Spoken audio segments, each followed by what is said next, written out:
Друзья, послушайте, что сказано у Иеремии 25:12.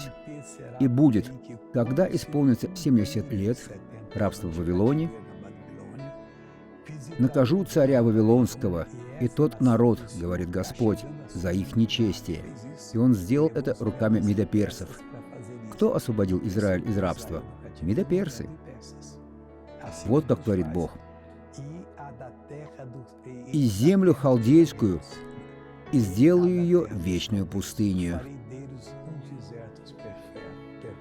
Бог прекрасный и чудесный. Посмотрите это свидетельство. А чего вы страдали? Расскажите У мне. меня был артроз. Как давно у вас это зло? 2 года. Теперь вам стало лучше?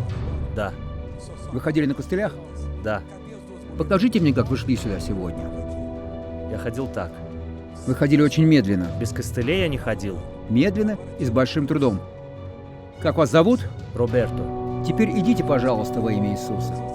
Вы посмотрите. Ходите здесь. Идите. Вот так, идите.